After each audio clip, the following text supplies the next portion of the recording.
ನಮಸ್ಕಾರ ಕರ್ನಾಟಕ, ನಾನು ನಿಮ್ಮ ಕಿರಣ್ ಸರ್ ಮಾತಾಡ್ತಾ ಇದ್ದೀನಿ. ನೋಡಿ ಮಕ್ಕಳ, ಈಗ ನಿಮಗೆ ಪೀಕ್ ಟೈಮ್ ಅಂತಾನೆ ಹೇಳ್ಬೋದು ಸೆಕೆಂಡ್ ಪಿ ಯು ಮಕ್ಕಳಿಗೆ.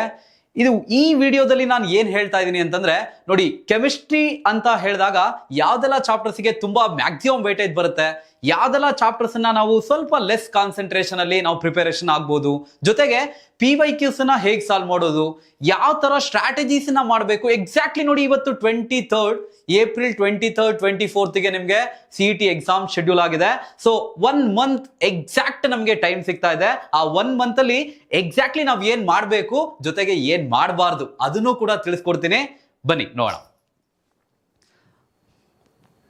ಫಸ್ಟ್ ಹೇಳೋದಾದ್ರೆ, ನೋಡಿ ಚಾಪ್ಟರ್ ವೈಸ್ ವೇಟೇಜ್ ನೋಡಿ. ತುಂಬಾ ಮಕ್ಕಳಿಗೆ ಸರ್ ಒಂದೊಂದು ಸಬ್ಜೆಕ್ಟ್ ಅಲ್ಲಿ ಮಿನಿಮಮ್ ಒಂದು 19 to 20+ ಚಾಪ್ಟರ್ಸ್ ಇದೆ ಸರ್, ಏನ್ ಮಾಡೋದು, ಎಲ್ಲ ಓದ್ಲೇಬೇಕಾ KCETಗೆ, ಇಷ್ಟೆಲ್ಲ ಡೌಟ್ಸ್ಗಳು ಆಲ್ಮೋಸ್ಟ್ ಎಲ್ಲಾ ಮಕ್ಳಿಗೂ ಇದ್ದೇ ಇರುತ್ತೆ. ತುಂಬಾ ಸಿಂಪಲ್ಲು. KCET ಅಂತಂದ್ರೆ ತುಂಬಾ ಡೀಪ್ ಇಂಟೆನ್ಸ್, ನಿಮ್ಗೆ ತುಂಬಾ ಸಬ್ಜೆಕ್ಟ್ ಅಲ್ಲಿ ಇನ್ ಡೆಪ್ತ್ ಕ್ವಶನ್ಸ್ ಕೇಳ್ತಾನೆ ಅಂತ ಇಲ್ಲ, ಅಷ್ಟೆಲ್ಲ ಕೇಳೋದಿಲ್ಲ ಕಣ್ರು. ತುಂಬಾ ಸಿಂಪಲ್ ಕ್ವಶನ್ಸೇ ಕೇಳಿರ್ತಾನೆ, ಲೆವೆಲ್ 1 ಕ್ವಶನ್ಸ್ ಅನ್ನ ಕೇಳಿರ್ತಾನೆ. ಜೊತೆಗೆ ಯಾವ್ದೆಲ್ಲ ಚಾಪ್ಟರ್ಸ್ ನಾವು ಕಂಪ್ಲೀಟ್ ಆಗಿ ರೆಫರ್ ಮಾಡ್ಲೇಬೇಕು, ಯಾವ ಚಾಪ್ಟರ್ಸ್ಗೆ ಜಾಸ್ತಿ ಕಾನ್ಸಂಟ್ರೇಟ್ ಮಾಡಬೇಕು, ಜಾಸ್ತಿ ಸ್ಟ್ರೆಸ್ ಹಾಕಿ ಓದ್ಬೇಕು, ಇದನ್ನ ನಾನು ನಿಮಗೆ ತಿಳಿಸ್ಕೊಟ್ಟಿರ್ತೀನಿ. ನೋಡಿ, ನಮ್ಗೆ ನಾರ್ಮಲ್ ಆಗಿ ಒಂದು 3 ಸೆಟ್ ಆಫ್ ಚಾಪ್ಟರ್ಸ್ ನಮಗೆ ಗೊತ್ತಾಗುತ್ತೆ. ಯಾವ್ದಪ್ಪ 3 ಸೆಟ್ ಆಫ್ ಚಾಪ್ಟರ್ಸ್ ಅಂತಂದ್ರೆ, ಒಂದು ಮ್ಯಾಕ್ಸಿಮಮ್ ವೇಟೇಜ್ ಇರುವಂತ ಚಾಪ್ಟರ್ಸ್. ಯಾವ್ದೆಲ್ಲ ಚಾಪ್ಟರ್ಸ್ ಕೆಮಿಸ್ಟ್ರಿನಲ್ಲಿ ಮ್ಯಾಕ್ಸಿಮಮ್ ವೇಟೇಜ್ ಇರುತ್ತೆ CET ನಲ್ಲಿ, if you consider 5 to 6 years ನಮಗೆ CET ಪೇಪರ್ಸ್ ಅನ್ನ ಚೆಕ್ ಮಾಡಿದ್ರೆ, ಅಥವಾ 5 to 6 years PYQs ಅನ್ನ ನಾವು ಚೆಕ್ ಮಾಡ್ತಾ ಇದ್ರೆ, ಯಾವ ಚಾಪ್ಟರ್ಸ್ಗೆ ಮ್ಯಾಕ್ಸಿಮಮ್ ವೇಟೇಜ್ ಬರೋ ಚಾನ್ಸಸ್ ಇರುತ್ತೆ. ಸೊ ಎಷ್ಟು ಚಾಪ್ಟರ್ಸ್ ಅನ್ನ ನಾವು ಕವರ್ ಮಾಡಿದ್ರೆ ಎಷ್ಟು ಮಾರ್ಕ್ಸ್ ಬರ್ಬೋದು ಅದನ್ನ ನಾನು ನಿಮಗೆ ತಿಳಿಸ್ಕೊಡ್ತಾ ಇದ್ದೀನಿ.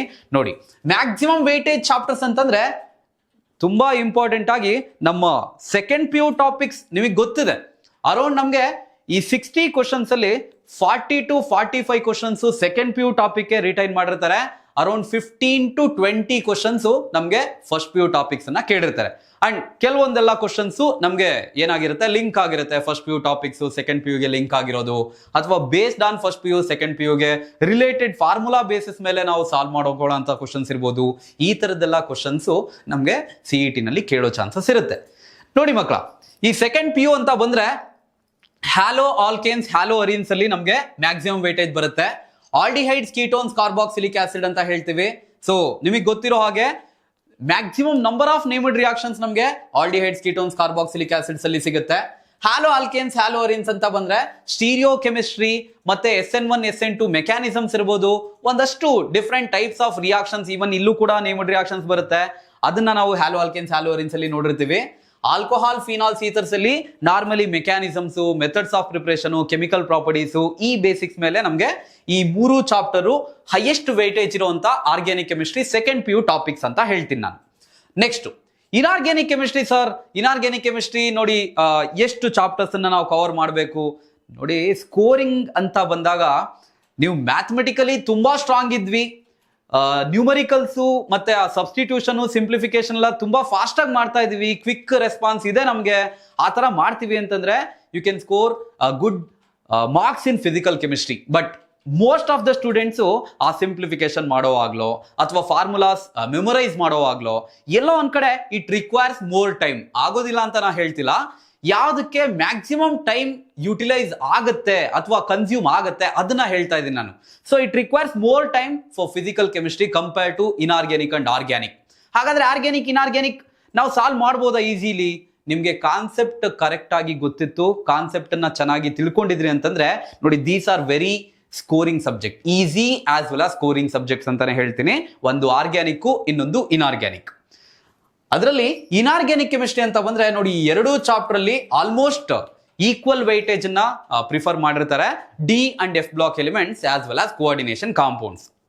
Of course D and F block elements ಅಂತಂದ್ರೆ ತುಂಬಾ ಈಸಿ ಚಾಪ್ಟರ್.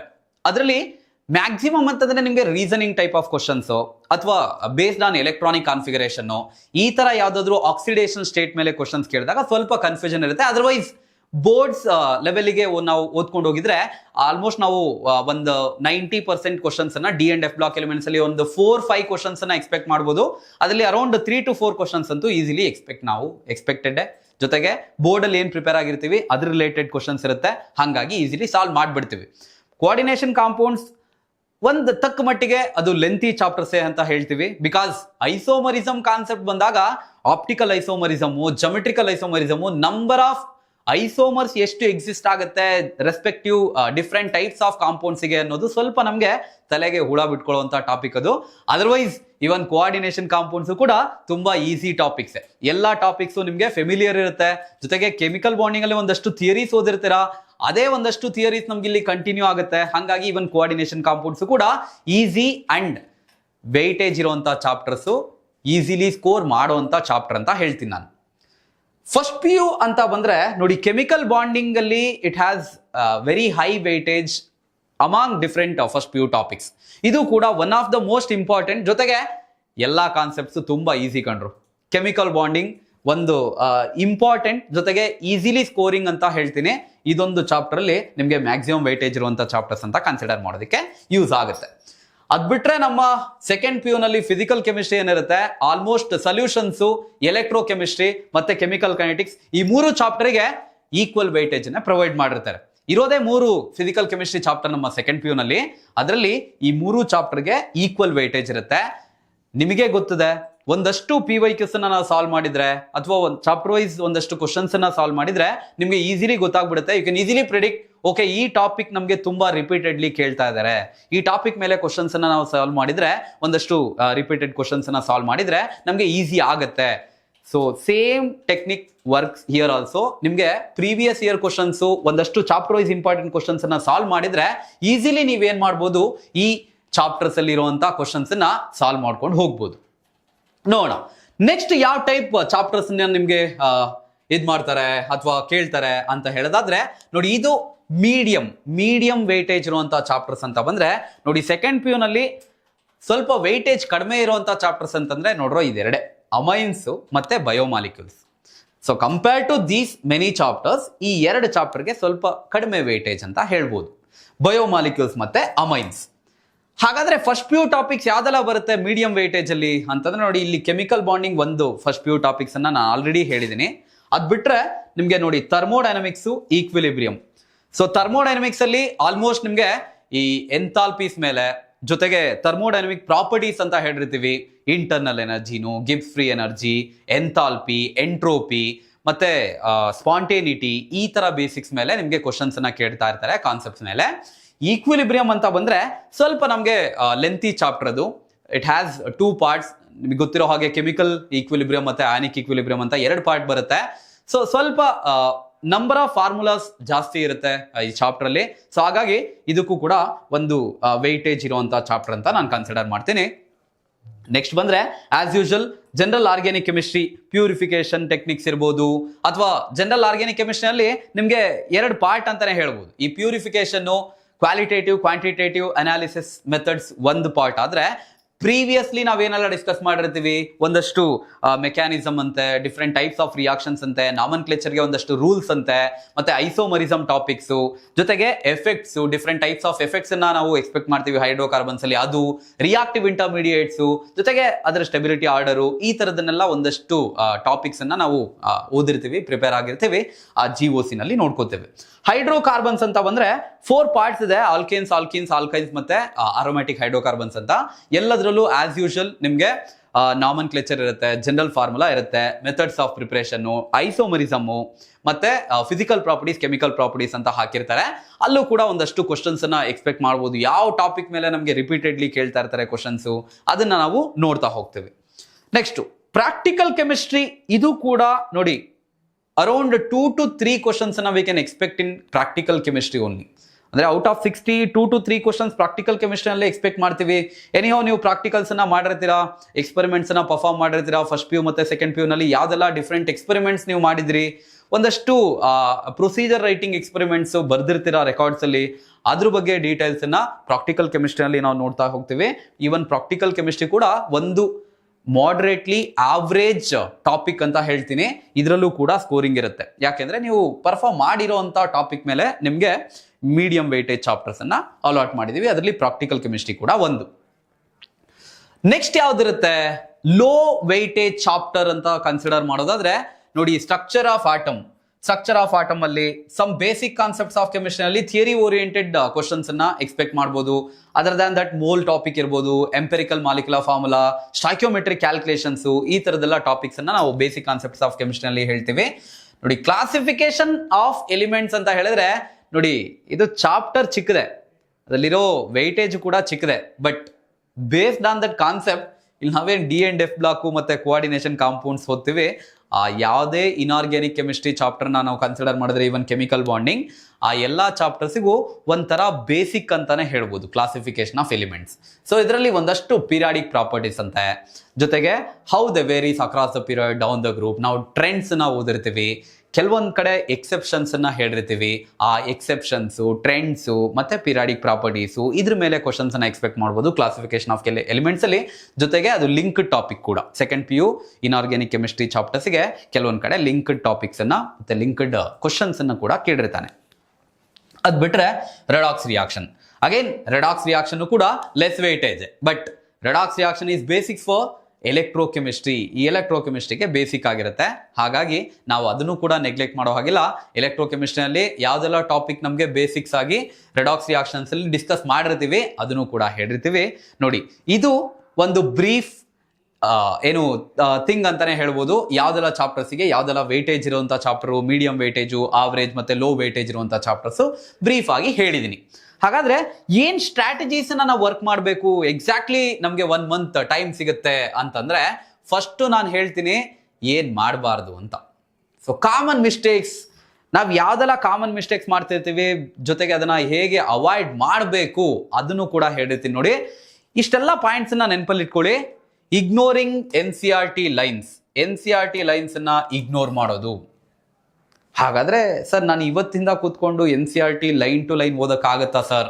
ನೋಡಪ್ಪ, ಇದು ಬಿಗಿನಿಂಗ್ ಇಂದ ನೀವು ಫಸ್ಟ್ PU ಜಾಯಿನ್ ಆದಾಗಿಂದಾನು NCERT ಬುಕ್ ಅನ್ನ ಥರೋ ಆಗಿ ಪ್ರಿಪೇರ್ ಆಗಿದ್ರೆ NCERT ಇರುವಂತಹ ಕ್ವಶನ್ಸ್ ಇರ್ಬೋದು, ಇನ್ ಟೆಕ್ಸ್ಟ್ ಕ್ವಶನ್ಸ್ ಇರ್ಬೋದು, NCERT ಎಕ್ಸಾಂಪ್ಲರ್ ಕ್ವಶನ್ಸ್ ಇರ್ಬೋದು, ಎಲ್ಲಾ ಸಬ್ಜೆಕ್ಟ್ ಅಲ್ಲೂ ಈ 3ನ್ನ ಕವರ್ ಮಾಡಿದ್ದಿದ್ರೆ ಇದು ತುಂಬಾ ಯೂಸ್ ಆಗುತ್ತೆ. ಯಾಕೆ ಅಂತಂದ್ರೆ ನಿಮಗೆ ಗೊತ್ತಿರೋ ಹಾಗೆ KCET ಮತ್ತೆ NEET ಅಲ್ಲಿ ಆಲ್ಮೋಸ್ಟ್ ಅವರು ಕ್ವಶನ್ಸ್ ಅನ್ನ ಎಕ್ಸ್ಟ್ರಾಕ್ಟ್ ಮಾಡೋದು ಥ್ರೂ NCERT ಇಂದಾನೆ. ಹಾಗಾಗಿ NCERT ಏನ್ ಕವರ್ ಮಾಡ್ತೀವಲ್ವಾ ಅದು ತುಂಬಾ ಇಂಪಾರ್ಟೆಂಟ್ ಅಂತ ಹೇಳುತ್ತೆ. ಬಟ್ ಈ ಟೈಮಲ್ಲಿ ನಾನು NCERT ಬಿಗಿನಿಂಗ್ ಇಂದ ಓದ್ತೀನಿ ಅಂತಂದ್ರೆ ಇಟ್ಸ್ ಡಿಫಿಕಲ್ಟ್. ಹಾಗಾದ್ರೆ ನೀವೇನ್ ಮಾಡ್ಬೋದು, ಅದಕ್ಕೆ ಸ್ಟ್ರಾಟಜೀಸ್ ಹೇಳ್ತೀನಿ ನೋಡಿ.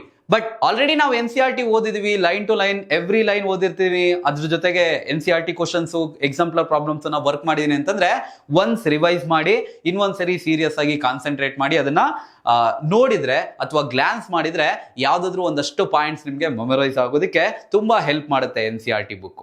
ಅದು ಒಂಥರ ಬೈಬಲ್ ಅಂತಾನೆ ಹೇಳ್ಬೋದು ನಾವು. ನಾಟ್ ಸಾಲ್ವಿಂಗ್ PYQs ನ ಸಾಲ್ವ್ ಮಾಡದೆ ನಾವು ಸುಮ್ಮನೆ ಚಾಪ್ಟರ್ ವೈಸ್ ಒಂದು 80, 100, 160, 150, 200 ಕ್ವಶನ್ಸ್ ಅನ್ನ ಸಾಲ್ವ್ ಮಾಡ್ತಾ ಇದ್ದೀನಿ, PYQs ನೋಡೇ ಇಲ್ಲ. ಹೌದಪ್ಪ, ನೀನು ಚಾಪ್ಟರ್ ವೈಸ್, ಟಾಪಿಕ್ ವೈಸ್ ಎಲ್ಲಾ ಕ್ವಶನ್ಸ್ ರೆಡಿ ಆಗ್ತಾ ಇದೆಯಾ, ಬಟ್ ಎಕ್ಸಾಮ್ ಹೇಗ್ ಬರುತ್ತೆ ಅಂತ ನಿನಗೆ ಗೊತ್ತಾಗ್ಬೇಕಲ್ವಾ? ಅದಕ್ಕಾದ್ರೂ ನೀವೇನ್ ಮಾಡ್ಬೇಕು, ಒಂದು 5-6 ಇಯರ್ಸ್ PYQs ಅನ್ನ ನೀವು ನೋಡ್ಲೇಬೇಕು. ಅದನ್ನ ಯಾವ ತರ ಟಾಪಿಕ್ ಮೇಲೆ ಕ್ವಶನ್ಸ್ ಅನ್ನ ಎಕ್ಸ್ಟ್ರಾಕ್ಟ್ ಮಾಡಿದ್ದಾರೆ. ಈಗ ಒಂದು ಪರ್ಟಿಕ್ಯುಲರ್ ಚಾಪ್ಟರ್ ಅಂತಂದ್ರೆ ಆ ಚಾಪ್ಟರ್ ಅಲ್ಲಿ ಯಾವ ಟಾಪಿಕ್ ಮೇಲೆ ರಿಪೀಟೆಡ್ಲಿ ಕ್ವಶನ್ಸ್ ಕೇಳ್ತಾ ಇದ್ದಾರೆ, ಇದನ್ನ ಅನಲೈಸ್ ಮಾಡಬೇಕು ಅಂತಂದ್ರೆ ನಾವು PYQs ಅನ್ನ ಸಾಲ್ವ್ ಮಾಡಿರ್ಬೇಕು. ನೋಡೋಣ, ಸ್ಟಡಿಂಗ್ ಎವ್ರಿಥಿಂಗ್ ಈಕ್ವಲಿ. ಇವಾಗಿನ ಹೇಳಿದ್ವಿ ಅಲ್ವೇನೋ, ಹೈ ವೇಟೇಜ್ ಇರೋ ಚಾಪ್ಟರ್ಸು, ಮೀಡಿಯಂ ವೇಟೇಜ್ ಮತ್ತೆ ಲೋ ವೇಟೇಜ್ ಇರುವಂತ ಚಾಪ್ಟರ್ಸು. ಹಾಗಾದ್ರೆ ನೋಡಿ, ರೆಡಾಕ್ಸ್ ರಿಯಾಕ್ಷನ್, ಕ್ಲಾಸಿಫಿಕೇಶನ್ ಆಫ್ ಎಲಿಮೆಂಟ್ಸ್ಗೆ ನಾನು ಒಂದು 4 days ಟೈಮ್ ಕೊಡ್ತೀನಿ. ಬೇಡಪ್ಪ, ಯಾಕಷ್ಟು ಟೈಮ್ ಕೊಡ್ತೀಯಾ? ಸೊ ಲೆಸ್ ವೇಟೇಜ್ ಇರುವಂತ ಚಾಪ್ಟರ್ಸ್ ನ ಸ್ವಲ್ಪ ಕಡಿಮೆ ಕಾನ್ಸಂಟ್ರೇಟ್ ಮಾಡಬೇಡಿ ಅಂತ ಹೇಳ್ತಾ ಇಲ್ಲ ನಾನು. ಸೊ ಯಾವುದಕ್ಕೆ ಎಷ್ಟು ಟೈಮ್ ಅನ್ನ ಫಿಕ್ಸ್ ಮಾಡ್ಕೋಬೇಕು ಅದನ್ನ ಹೇಳ್ತಾ ಇದ್ದೀನಿ. ಅಫ್ಕೋರ್ಸ್ ನಾನೀಗ ಹೈ ವೇಟೇಜ್ ಇರುವಂತ ಚಾಪ್ಟರ್ಸ್ ಲಿಸ್ಟ್ ಎಲ್ಲ ಹೇಳಿದೆ, ಅದಕ್ಕೆ ಒಂದೊಂದು ದಿವಸದಲ್ಲಿ ನೀವು ಕವರ್ ಮಾಡೋಕ್ಕಾಗತ್ತಾ? It's difficult. ಕೆಲವೊಂದು ಚಾಪ್ಟರ್ಸು ನಾವು ಪ್ರೀವಿಯಸ್ ಇಯರ್ ಕ್ವಶನ್ ಸಾಲ್ವ್ ಮಾಡೋದಾಗ್ಲಿ ಅಥವಾ ಇಂಟೆಕ್ಸ್ಟ್ ಕ್ವಶನ್ ಸಾಲ್ವ್ ಮಾಡೋದಕ್ಕಾಗ್ಲಿ ಇಟ್ ಟೇಕ್ಸ್ ಟೈಮ್. ನಾವು ಫಿಸಿಕಲ್ ಕೆಮಿಸ್ಟ್ರಿ ತಗೊಂಡ್ರೆ ಫಾರ್ಮುಲಾಸ್ ಯೂಸ್ ಮಾಡಬೇಕು, ಸಿಂಪ್ಲಿಫಿಕೇಶನ್, ಸಬ್ಸ್ಟಿಟ್ಯೂಷನ್ ಇದೆಲ್ಲ ಮಾಡ್ತಾ ನಾವು ಸಾಲ್ವ್ ಮಾಡಬೇಕು ಅಂತಂದ್ರೆ ಅದಕ್ಕೆ ಜಾಸ್ತಿ ಟೈಮ್ ಅನ್ನ ಇನ್ವೆಸ್ಟ್ ಮಾಡಿ ಅಂತ ಹೇಳ್ತಾ ಇದ್ದೀನಿ ನಾನು. ಲೋ ವೇಟೇಜ್ ಇರುವಂತ ಚಾಪ್ಟರ್ಸ್ಗೆ ಬೇಗ ಕವರ್ ಮಾಡ್ಕೊಳ್ಳಿ, ಅದರಲ್ಲೂ ಎಲ್ಲಾ ಟಾಪಿಕ್ಸ್ ಅನ್ನ ಓದಿ.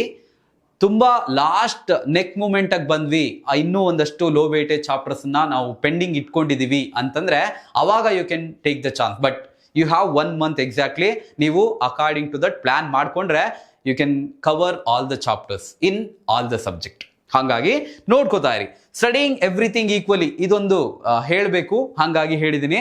ಎಲ್ಲದನ್ನು ಈಕ್ವಲ್ ಆಗಿ ಟ್ರೀಟ್ ಮಾಡೋದಕ್ಕೆ ಹೋಗಬೇಡಿ. ಕೆಲವೊಂದು ಚಾಪ್ಟರ್ಸ್ ಅಲ್ಲಿ ಒಂದೇ ಕ್ವಶನ್ಸ್ ಅನ್ನ ಕೇಳಿರೋ ಚಾನ್ಸಸ್ ಇರುತ್ತೆ, ಅಥವಾ ಕೇಳೇ ಇಲ್ಲದೆ ಇರುವಂತ ಚಾಪ್ಟರ್ಸ್ ಅನ್ನು ಕೂಡ ನಾವು ನೋಡಿರ್ತೀವಿ. ಹಾಗಾಗಿ ಆ ಚಾಪ್ಟರ್ಸ್ಗೆ ಜಾಸ್ತಿ ಟೈಮ್ ಅನ್ನ ಇನ್ವೆಸ್ಟ್ ಮಾಡೋದಕ್ಕೆ ಹೋಗಬೇಡಿ. Living inorganic till last. ಈಗ ಕೆಲವ್ರು ಏನ್ ಮಾಡ್ತಾರೆ ಗೊತ್ತಾ, ನೋಡ್ರೋ physical chemistry number of chapter ಜಾಸ್ತಿ ಇದೆ, organic chemistry number of chapter ಜಾಸ್ತಿ ಇದೆ, ಇಲ್ಲಿ ನಿಮ್ಗೆ ಜಾಸ್ತಿ ವೇಟೇಜ್ ಸಿಗುತ್ತೆ ಅಂತ ಹೇಳಿರ್ತಾರೆ. ಇವನ್ ನಾವು ಕೂಡ ಒಂದಷ್ಟು ಕಡೆ ಹೇಳಿರ್ತೀವಿ. ಬಟ್ ಹಾಗಂತ ಇನ್ಆರ್ಗ್ಯಾನಿಕ್ ಕೆಮಿಸ್ಟ್ರಿಯಲ್ಲಿ ನಮ್ಗೆ ವೇಟೇಜ್ ತುಂಬಾ ಕಡಿಮೆ ಇರುತ್ತಾ?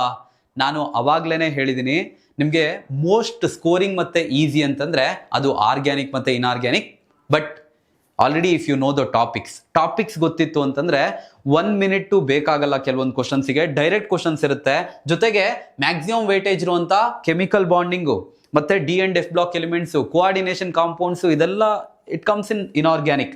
ಹಾಗಾಗಿ ಲಾಸ್ಟ್ ಮಿನಿಟ್ ವರ್ಗೂ ಇನ್ಆರ್ಗ್ಯಾನಿಕ್ ಅನ್ನ ಹಂಗೆ ಪುಷ್ ಮಾಡಿಬಿಟ್ಟು ಫಿಸಿಕಲ್ ಮತ್ತೆ ಆರ್ಗ್ಯಾನಿಕ್ ಅನ್ನ ಪ್ರಿಪೇರ್ ಆಗ್ತಾ ಇನ್ಆರ್ಗ್ಯಾನಿಕ್ ಅನ್ನ ಹಾಗೆ ಬಿಟ್ಬಿಡೋದು ಅದು ರಾಂಗ್ ಮೆಥಡ್ ಅಂತ ಹೇಳ್ತಾ ಇದ್ದೀನಿ ನಾನು.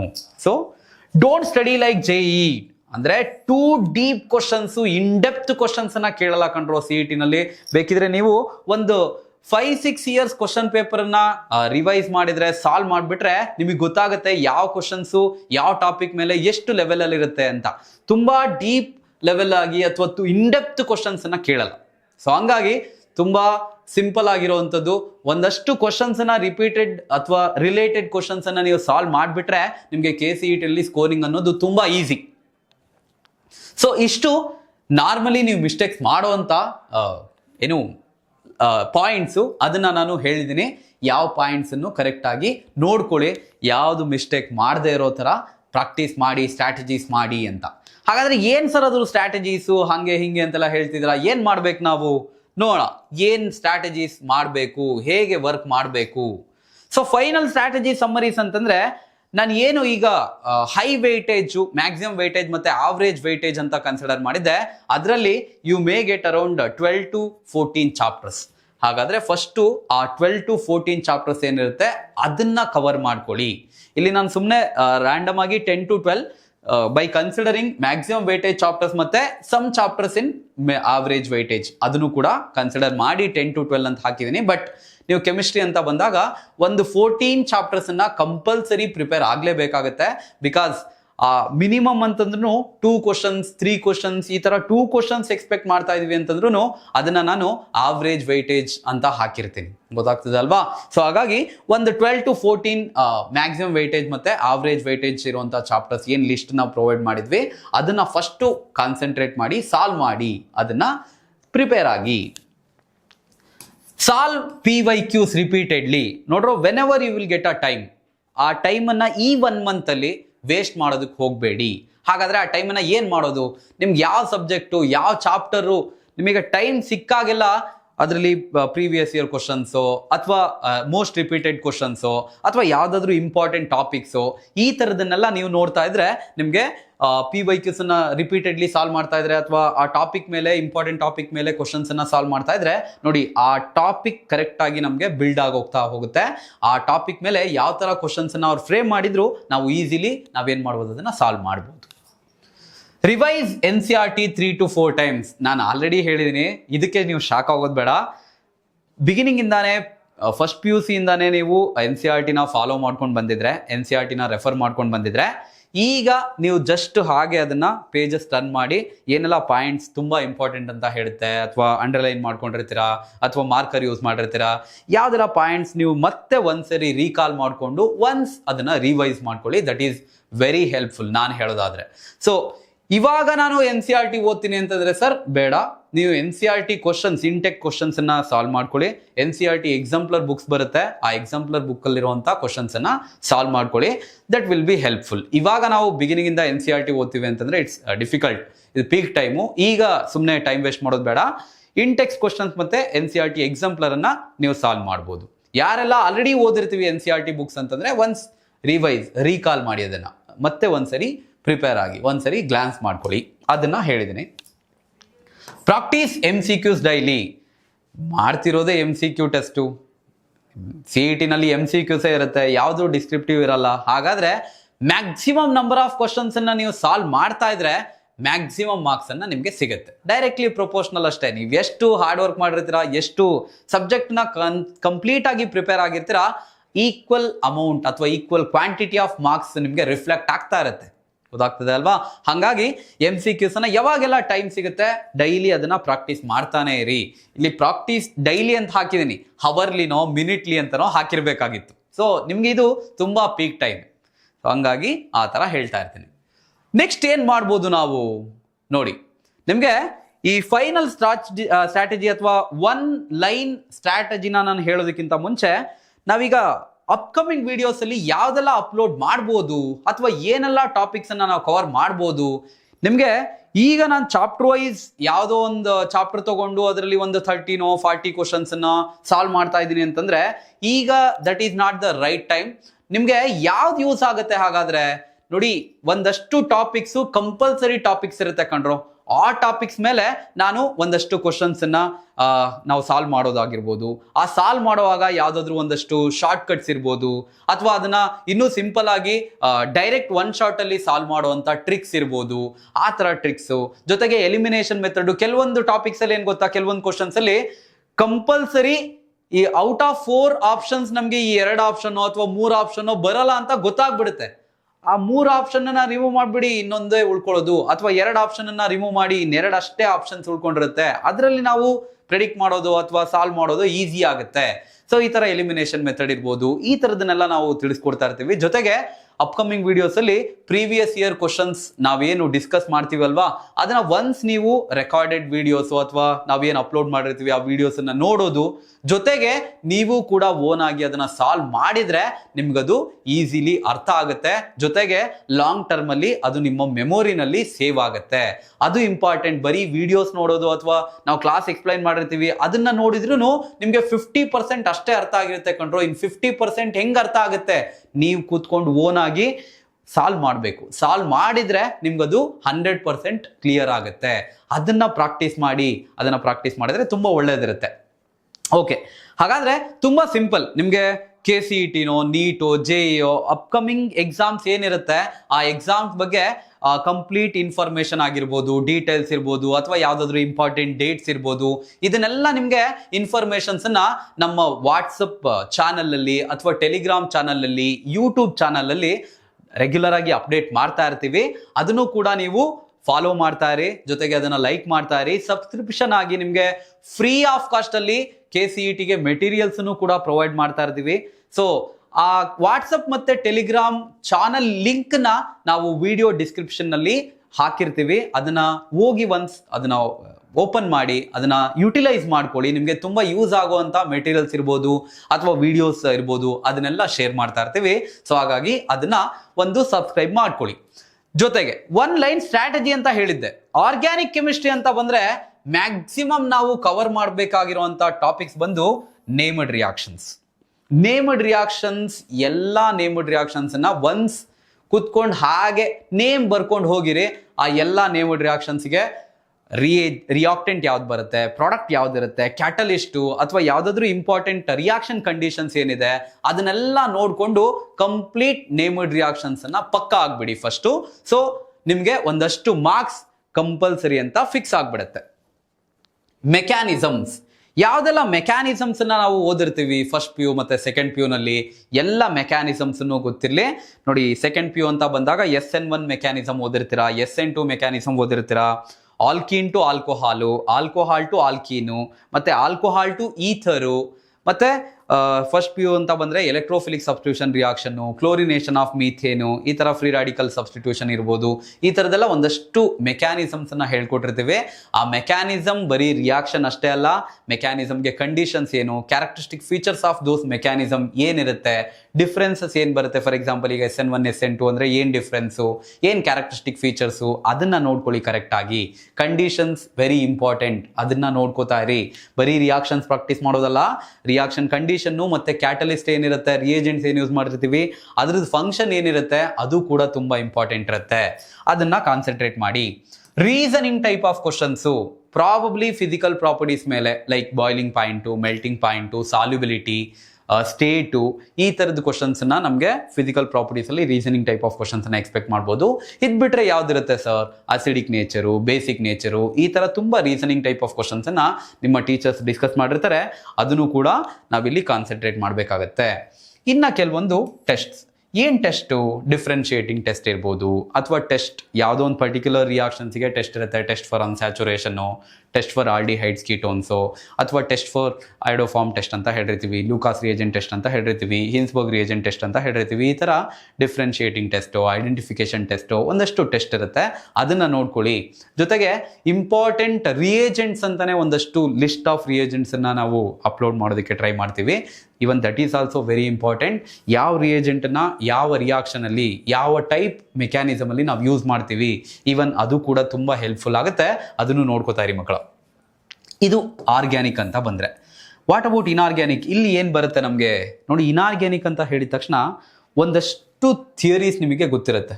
ಆ ಥಿಯರೀಸಲ್ಲಿ ಫಾರ್ ಎಕ್ಸಾಂಪಲ್ ಈಗ ಇನ್ಆರ್ಗ್ಯಾನಿಕಲ್ಲಿ ಪಿರಿಯಾಡಿಕ್ ಟ್ರೆಂಡ್ಸ್ ಇರ್ಬೋದು, ಅದರಲ್ಲಿ ಕ್ಲಾಸಿಫಿಕೇಶನ್ ಆಫ್ ಎಲಿಮೆಂಟ್ಸಲ್ಲಿ ಒಂದಷ್ಟು ಥಿಯರೀಸ್ ಬರುತ್ತೆ. ಜೊತೆಗೆ ಈ ಥಿಯರೀಸ್ ಬಿಟ್ಟರೆ ಪಿರಿಯಾಡಿಕ್ ಟ್ರೆಂಡ್ಸ್ ಮತ್ತು ಪಿರಿಯಾಡಿಕ್ ಪ್ರಾಪರ್ಟೀಸ್ ಒಂದಷ್ಟು ಎಕ್ಸೆಪ್ಷನಲ್ ಕೇಸಸ್ ಇರುತ್ತಲ್ವಾ, ಆ ಎಕ್ಸೆಪ್ಷನಲ್ ಕೇಸಸ್ಸು ನಿಮ್ಮ ಇನ್ಆರ್ಗ್ಯಾನಿಕ್ ಕೆಮಿಸ್ಟ್ರಿನಲ್ಲಿ ತುಂಬ ಜಾಸ್ತಿ ಎಕ್ಸ್ಪೆಕ್ಟ್ ಮಾಡುವಂಥ ಕ್ವಶನ್ಸು. ಅದು ಬಿಟ್ಟರೆ ವರ್ನರ್ಸ್ ಥಿಯರಿ ಮತ್ತು ನಿಮ್ಮ ವೇಲೆನ್ಸ್ ಬಾಂಡ್ ಥಿಯರಿ ಇರ್ಬೋದು, VSEPR ಥಿಯರಿ ಇರ್ಬೋದು, ಮಾಲಿಕ್ಯುಲರ್ ಆರ್ಬಿಟಲ್ ಥಿಯರಿ ಇರ್ಬೋದು, ಕ್ರಿಸ್ಟಲ್ ಫೀಲ್ಡ್ ಸ್ಪ್ಲಿಟ್ಟಿಂಗ್ ಥಿಯರಿ ಇರ್ಬೋದು, ಈ ಥರದ್ದೆಲ್ಲ ಥಿಯರೀಸ್ ಮೇಲೆ ಕ್ವಶನ್ಸನ್ನು ಕೇಳಿರ್ತಾರೆ. Other than that coordination compounds ಅಂತ ಬಂದರೆ ಐಸೋಮರಿಸಮು ಕೂಡ ಇಂಪಾರ್ಟೆಂಟ್ ಇರುತ್ತೆ. Because that is different from organic chemistry isomerism. ಹಾಗಾಗಿ ಅದನ್ನು ಕೂಡ ಸ್ವಲ್ಪ ನೋಡ್ಕೊಳ್ಳಿ. ಅದರಲ್ಲಿ ಐಪ್ಯಾಕ್ ನಾಮನ್ಕ್ಲೇಚರ್ ಇರ್ಬೋದು. ಸೊ ಆ ಥರದ್ದೆಲ್ಲ ಕಾನ್ಸೆಪ್ಟ್ಸ್ ನಿಮಗೆ ಡಿಫ್ರೆಂಟ್ ಕಾನ್ಸೆಪ್ಟ್ಸು ಇನ್ಆರ್ಗ್ಯಾನಿಕ್ ಕೆಮಿಸ್ಟ್ರಿನಲ್ಲೇ ಡಿಸ್ಕಸ್ ಮಾಡ್ತಾ ಹೋಗ್ತೇವೆ. ಸೊ ಎಕ್ಸೆಪ್ಷನ್ಸ್ ಅಂತ ಹೇಳಿದೆ. ಎಕ್ಸೆಪ್ಷನ್ಸ್ ನಾರ್ಮಲಿ ಗೊತ್ತಿರಲಿ. ನಿಮಗೆ ಏನು ಗೊತ್ತಾ, ಈಗ ನಾರ್ಮಲಿ ನಾನು ಹೆಂಗೆ ಮಾಡ್ತೀನಿ ಅಂತಂದರೆ, ನಮ್ಮ ಕ್ಲಾಸಲ್ಲಿ ನಾನು ರ್ಯಾಂಡಮ್ಲಿ ಕ್ವಶನ್ಸ್ ಕೇಳ್ತಾ ಇರ್ತೀನಿ. ಯಾವುದೋ ಒಂದು ಮಗು ರಿಪೀಟೆಡ್ಲಿ ನಾನು ಕೇಳಿದ ಕ್ವಶನ್ಸ್ಗೆಲ್ಲ ರ್ಯಾಪಿಡ್ ಆಗಿ ಇಮಿಡಿಯೇಟ್ ಆಗಿ ರೆಸ್ಪಾನ್ಸ್ ಮಾಡ್ತಾ ಇದೆ ಅಂತಂದರೆ, ಅಣ್ಣ ನೀನು ಸ್ವಲ್ಪ ಸೈಲೆಂಟಾಗಿ ಕೂತ್ಕೋ, ನಾನು ಬೇರೆಯವ್ರನ್ನ ಕೇಳ್ತೀನಿ ಅಂತ ಹೇಳಿ ಯಾರು ಆನ್ಸರ್ ಮಾಡಲ್ಲ, ಯಾರು ಸ್ವಲ್ಪ ಡ್ರಾಮ್ಯಾಟಿಕ್ ಆಗಿ ಎಕ್ಸ್ಪ್ರೆಷನ್ ಕೊಡ್ತಾ ಇರ್ತಾರೆ ಅಂಥವ್ರನ್ನೇ ನಾನು ಏನು ಮಾಡ್ತೀನಿ, ಪ್ರಿಫರೆನ್ಸ್ ಆಗಿ ಕೊಟ್ಬಿಡ್ತೀನಿ, ಅವ್ರಿಗೆ ಆನ್ಸರ್ ಮಾಡು ಅಂತ ಹೇಳ್ತೀನಿ. ಅದೇ ಥರ regular trend, regular mechanism follow ಆಗ್ತಾ ಇದೆ, ಫೆನಾಮಿನನ್ ಆಗ್ತಾ ಇದೆ ಅಂತಂದರೆ ಅಲ್ಲಿ ನಮಗೆ ಕ್ವಶನ್ಸ್ ಕೇಳೋದು ತುಂಬ ಕಡಿಮೆ. ಇನ್ಆರ್ಗ್ಯಾನಿಕ್ ಕೆಮಿಸ್ಟ್ರಿ ಅಂತ ಬಂದರೆ ಎಕ್ಸೆಪ್ಷನ್ಸಿಗೆ ಒಂದಷ್ಟು ಟಾಪಿಕನ್ನು ಫಿಕ್ಸ್ಡ್ ಆಗಿ ಇಟ್ಟಿರ್ತಾರೆ. ಆ ಎಕ್ಸೆಪ್ಷನಲ್ ಕೇಸಸ್ ಎಲ್ಲೆಲ್ಲಿ ಬರುತ್ತೆ ಅದನ್ನು ಸ್ವಲ್ಪ ಕಾನ್ಸಂಟ್ರೇಟ್ ಮಾಡಿ ಅಂತ ಹೇಳ್ತಿದ್ದೀನಿ. ಅದು ಬಿಟ್ಟರೆ ಫಿಸಿಕಲ್ ಕೆಮಿಸ್ಟ್ರಿ, ಈ ಫಿಸಿಕಲ್ ಕೆಮಿಸ್ಟ್ರಿನಲ್ಲಿ make a list of formula. Around ನಿಮಗೆ ಒಂದು 6 ಚಾಪ್ಟರ್ಸ್ ಫಿಸಿಕಲ್ ಕೆಮಿಸ್ಟ್ರಿನಲ್ಲಿ ಸಿಗ್ಬೋದು, 6 to 7 ಚಾಪ್ಟರ್ಸ್. ಆ ಎಲ್ಲ ಚಾಪ್ಟರ್ಸಲ್ಲಿ ಯಾವುದೆಲ್ಲ ಫಾರ್ಮುಲಾಸ್ ಬರುತ್ತೆ, ಯಾವುದೆಲ್ಲ ಫಾರ್ಮುಲಾಸ್ ರಿಲೇಟೆಡ್ ಟಾಪಿಕ್ನ ಇರುತ್ತೆ, ಅದೆಲ್ಲ ಕೂಡ ಒಂದು ಶೀಟಲ್ಲಿ ನೀವು ಬರ್ಕೋಬೋದು ಕೊಂಡ್ರು. ಒಂದು ಶೀಟಲ್ಲಿ ನೀವು ಬರ್ಕೊಂಡ್ಬಿಟ್ರೆ ಎಲ್ಲ ಫಾರ್ಮುಲಾಸನ್ನು ಈ 30 ಡೇಸಲ್ಲಿ ಸುಮ್ಮನೆ ಒಂದ್ಸರಿ ಡೈಲಿ ಒನ್ಸ್ ಆ ಫಾರ್ಮುಲಾ ಶೀಟು ಮತ್ತು ಈ ನೇಮ್ಡ್ ರಿಯಾಕ್ಷನ್ ಶೀಟು ಮತ್ತು ಯಾವುದೆಲ್ಲ ಮೆಕ್ಯಾನಿಸಮ್ ಬಂದಿರುತ್ತೆ ಅದು, ಇದೆಲ್ಲ ಒಂದಷ್ಟು ಆ ಶೀಟನ್ನ ನೀವು ರಿಪೀಟೆಡ್ಲಿ ನೋಡ್ತಾ ಇದ್ರೆ ಅದು ನಿಮಗೆ ಲಾಂಗ್ ಟರ್ಮಲ್ಲಿ ನೆನಪಿರುತ್ತೆ. ಜೊತೆಗೆ ಎಕ್ಸಾಮಲ್ಲಿ ಅದನ್ನು ಸಾಲ್ವ್ ಮಾಡೋದಾಗಲಿ ಅಥವಾ ಅದ್ರ ಬಗ್ಗೆ ಮೆಮೊರೈಸ್ ಮಾಡ್ಕೊಳ್ಳೋದು ಅಥವಾ ನೆನೆಸ್ಕೊಳ್ಳೋದು, ಇದೆಲ್ಲ ಇಶ್ಯೂಸ್ ಇರೋಲ್ಲ. ನೋಡಿದ ತಕ್ಷಣ ಓಕೆ ಈ ನೇಮ್ಡ್ ರಿಯಾಕ್ಷನ್ನ ಈ ಕ್ಯಾಟಲಿಸ್ಟೇ ಯೂಸ್ ಮಾಡ್ತಾ ಇದ್ದಾರೆ, ಅಥವಾ ಈ ರಿಯೇಜೆಂಟ್ ಯೂಸ್ ಮಾಡ್ತಾ ಇದ್ದಾರೆ, ದಿಸ್ ಈಸ್ ದ ರಿಯಾಕ್ಷನ್, ಅಥವಾ ಓಕೆ ಈ ಒಂದು ಸಮ್ ಮಾಡಬೇಕಾ ನಾನು, ಓಕೆ ಈ ಸಮ್ಮಲ್ಲಿ ಇದೆಲ್ಲ ಗಿವನ್ ವ್ಯಾಲ್ಯೂಸ್ ಕೊಟ್ಟಿದ್ದಾರೆ, ಹಾಗಾದರೆ ನಾನು ಇದೇ ಫಾರ್ಮುಲಾ ಯೂಸ್ ಮಾಡ್ತೀನಿ. ಈ ಥರ ನೀವು ಆ ಶೀಟ್ಸನ್ನು ರೆಡಿ ಮಾಡ್ಕೊಂಡಿದ್ರೆ ಈಸಿ ಆಗುತ್ತೆ, ಅನಲೈಸ್ ಮಾಡೋದಕ್ಕೆ ತುಂಬ ಹೆಲ್ಪ್ಫುಲ್ ಅದು. ಅದನ್ನು ಒಂದು ಮೇಂಟೈನ್ ಮಾಡ್ಕೊಳ್ಳಿ. ಫಾರ್ಮುಲಾಸ್ ಇರುತ್ತೆ. ನ್ಯೂಮರಿಕಲ್ಸ್ ಓರಿಯೆಂಟೆಡ್ ಚಾಪ್ಟರ್, ಈಗ ಫಿಸಿಕಲ್ ಕೆಮಿಸ್ಟ್ರಿ ಅಂತ ಬಂದ್ರೇ ನ್ಯೂಮರಿಕಲ್ ಅಂತ ಹೇಳ್ತೀವಿ ನಾವು. ಆ ನ್ಯೂಮರಿಕಲ್ಸು ಸಮ್ ಮಾಡುವಾಗ ಕಂಪಲ್ಸರಿ ಟಾಪಿಕ್ಸ್ ಮೇಲೆ ನ್ಯೂಮರಿಕಲ್ಸ್ ಕೇಳ್ತಾನೆ ಇರ್ತಾರೆ ರಿಪೀಟೆಡ್ಲಿ. ಆ ಟಾಪಿಕ್ಸನ್ನ ಯಾವುದೇ ಕಾರಣಕ್ಕೂ ಮಿಸ್ ಮಾಡಬೇಡಿ. ಬೇಕಿದ್ರೆ ಒಂದು 10 years ಪ್ರಿವೈಕ್ಯೂಸ್ನ ಫಿಸಿಕಲ್ ಕೆಮಿಸ್ಟ್ರಿನಲ್ಲಿ ನೋಡಿ, ಯಾವುದೆಲ್ಲ ರಿಪೀಟೆಡ್ಲಿ ಕೇಳ್ತಾ ಇರೋಂಥ ಕ್ವಶನ್ಸ್ ಇರುತ್ತೆ ನ್ಯೂಮರಿಕಲ್ಸು, ಅದನ್ನ ಸಾಲ್ವ್ ಮಾಡಿ. ಬಿಕಾಸ್ ಅದೇ ನಮಗೆ ಟೈಮ್ ಕಿಲ್ಲಿಂಗ್ ಅಥವಾ ಟೈಮ್ ಕನ್ಸ್ಯೂಮಿಂಗ್ ಅಂತ ಹೇಳ್ತೀನಿ ನಾನು. ಜೊತೆಗೆ ಪ್ರಾಕ್ಟೀಸ್ ಅಷ್ಟೇ ಸಾಕಾ? ನ್ಯೂಮರಿಕಲ್ಸ್ ಅಷ್ಟೇ ಪ್ರಾಕ್ಟೀಸ್ ಮಾಡಿದ್ರೆ ಸಾಕಾ? ನೋಡಿ, ಫಿಸಿಕಲ್ ಕೆಮಿಸ್ಟ್ರಿನಲ್ಲೂ ಕೆಲವೊಂದು ಟಾಪಿಕ್ಕು ಅವ್ರು ಕೇಳೋ ಕ್ವಶನ್ ನಮಗೆ ಕೆಲವೊಂದ್ಸರಿ ಅರ್ಥನೇ ಆಗಲ್ಲ, ಆ ಥರ ಟಾಪಿಕ್ಸನ್ನು ಕೇಳಿರ್ತಾರೆ. ಹಾಗಾಗಿ ಅಲ್ಲೂ ಕೂಡ ಒಂದಷ್ಟು ಟಾಪಿಕ್ ವೈಸ್ ಕ್ವಶನ್ಸನ್ನು ಸಾಲ್ವ್ ಮಾಡಿದ್ರೆ ಈವನ್ ಅದು ಕೂಡ ತುಂಬ ಯೂಸ್ ಆಗುತ್ತೆ, ಅದು ಕೂಡ ನಿಮಗೆ ಇಂಪಾರ್ಟೆಂಟ್ ಅಂತಾನೆ ಹೇಳ್ತೀವಿ. ನೋಡಿ, ಇಷ್ಟು ಸ್ಟ್ರಾಟಜಿ ಮಾಡಿದ್ರೆ ನಿಮಗೆ ಈ 30 ಡೇಸ್ ಎಫೆಕ್ಟಿವ್ ಆಗಿ ವರ್ಕ್ ಮಾಡಿದರೆ ಒಂದು ಒಳ್ಳೆ ಗುಡ್ ಪರ್ಸೆಂಟೇಜನ್ನು ವಿ ಕ್ಯಾನ್ ಈಸಿಲಿ ನೀವು ಎಕ್ಸ್ಪೆಕ್ಟ್ ಮಾಡ್ಬೋದು. ನಾವು ಕೂಡ ನಮ್ಮ ಸ್ಟೂಡೆಂಟ್ಸಿಂದ ಒಂದಷ್ಟು ಬಿಗ್ ರ್ಯಾಂಕನ್ನು, ಬಿಗ್ ಸರ್ಪ್ರೈಸಸನ್ನು ಎಕ್ಸ್ಪೆಕ್ಟ್ ಮಾಡ್ಬೋದು ಅಂತ ನಾನು ನಿಮ್ಗೆ ಹೇಳ್ತಾ ಇದ್ದೀನಿ. ಸೊ ನಮ್ಮ ಅಪ್ಕಮಿಂಗ್ ವೀಡಿಯೋಸನ್ನು ನೀವು ನೋಡ್ತಾ ಇರಿ, ನಮ್ಮ ಚಾನಲ್ಗೆ ಸಬ್ಸ್ಕ್ರೈಬ್ ಮಾಡಿ. ಸೊ ಇದೇ ಥರ ಯೂಸ್ಫುಲ್ ಇನ್ಫಾರ್ಮೇಷನ್ ಮತ್ತು ಯೂಸ್ಫುಲ್ ಕಾನ್ಸೆಪ್ಟ್ಸನ್ನು ಎಕ್ಸ್ಪ್ಲೈನ್ ಮಾಡ್ತಾ ಹೋಗ್ತೀವಿ. ಸೊ ಇವತ್ತಿಗೆ ನಾನು ಈ KCET ಪ್ಲ್ಯಾನಿಂಗ್ ಹೇಗೆ ಮಾಡಬೇಕು ಅಂತ ಹೇಳ್ಕೊಟ್ಟಿದ್ದೀನಿ. ಸೊ ನೆಕ್ಸ್ಟ್ ವೀಡಿಯೋಸಲ್ಲಿ ನಾವು ಏನು ಹೇಳಿದ್ವಿ, ಶಾರ್ಟ್ಕಟ್ ಟ್ರಿಕ್ಸ್ ಇರ್ಬೋದು, ಅಥವಾ ಇಂಪಾರ್ಟೆಂಟ್ ಟಾಪಿಕ್ಸ್ ಫಾರ್ KCET ಅಂತ ಇರ್ಬೋದು, ಜೊತೆಗೆ ಪ್ರೀವಿಯಸ್ ಇಯರ್ ಕ್ವಶನ್ಸ್ ಒಂದು 5-6 ಇಯರ್ಸ್ ನಾವು ಪ್ಲ್ಯಾನ್ ಮಾಡಿದ್ದೀವಿ, ಅದನ್ನು ಕೂಡ ಅಪ್ಲೋಡ್ ಮಾಡೋ ಚಾನ್ಸಸ್ ಇರುತ್ತೆ. ಅದನ್ನು ಅಪ್ಲೋಡ್ ಮಾಡ್ತೀವಿ. ಜೊತೆಗೆ ನಿಮಗೆ ಈ ಎಲಿಮಿನೇಷನ್ ಮೆಥಡು, ಶಾರ್ಟ್ಕಟ್ ಟ್ರಿಕ್ಸು ಇದನ್ನೆಲ್ಲ ಹೇಳ್ಕೊಡ್ತೀವಿ. ಥ್ಯಾಂಕ್ ಯು ಮಕ್ಕಳು.